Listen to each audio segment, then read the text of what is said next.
To tell you how and why I left Singapore to pursue my PhD in the US, I have to bring you back all the way to 2018. In 2018, I was in my second year pursuing my bachelor's in psychology in Singapore, and I really didn't know what I wanted to do then. I was really stressed out about all the exams that I had to take as part of my courses. Adjusting to university life wasn't a walk in the park for me at all, but we'll save that for a different video. So nearing the end of my second year, I heard from a friend about this research course that basically gave you credits in exchange for a certain number of time spent in a research lab. I didn't know much about research or academia, but I jumped at the opportunity to avoid taking some exams. So I ended up in this developmental psychology lab which studied why children tell lies and how we can promote honesty in children. Again, I didn't know anything about research, but I found myself enjoying the process of talking to children and understanding why we behave the way that we behave. And when it came down to writing the final report at the end of the semester, I felt a kind of satisfaction that I had never felt before in any of the university courses that I've taken. So now fast forward to 2019 and I'm in the first semester of my fourth year.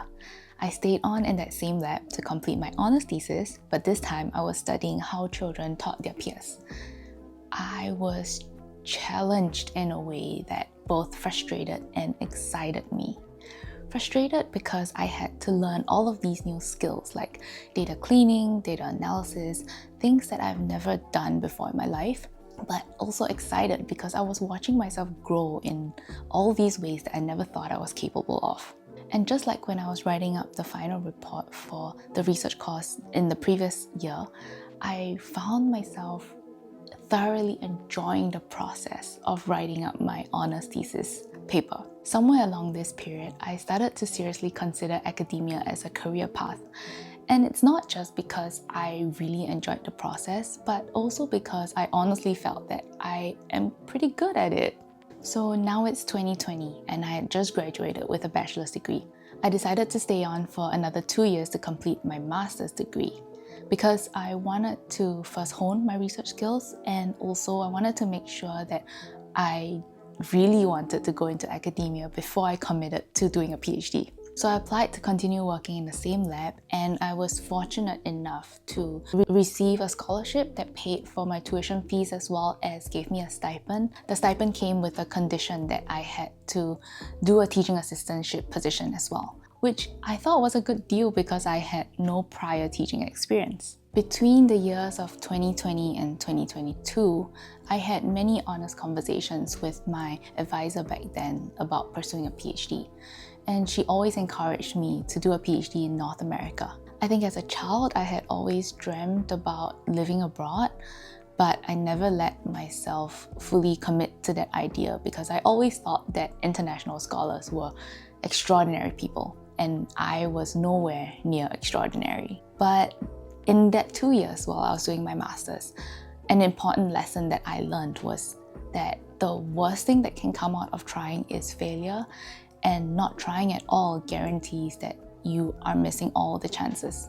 With that in mind, in mid-2022, I submitted my master's thesis. This time I focused on how children inferred someone else's intentions when deciding whether to trust them.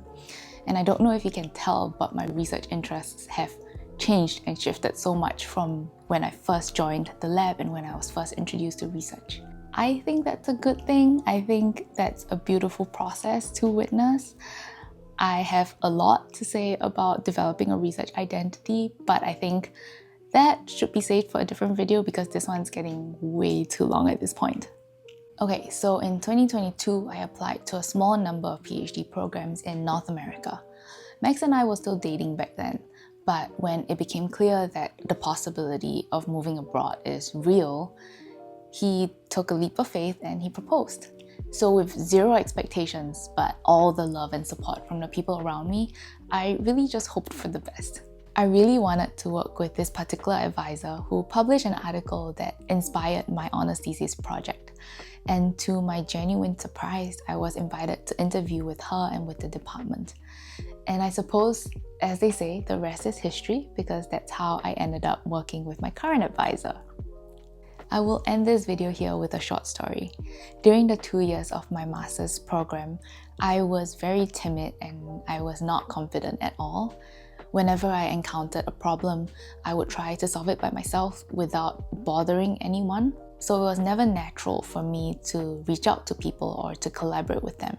But one day, my advisor back then tasked me with the job of cold emailing this one researcher to ask them about their study protocol. I had no idea that was a thing, and I was really nervous going into it. But to my surprise, that researcher responded so quickly and so kindly. And that experience made me question my whole independent working style. We often avoid trying because we convince ourselves that it's useless or that it wouldn't work. But the truth is, if we don't put ourselves out there, if we don't try, we will never know the outcome. I wouldn't have gotten into a PhD program if I didn't apply and I didn't try. So don't ever stop yourself from trying.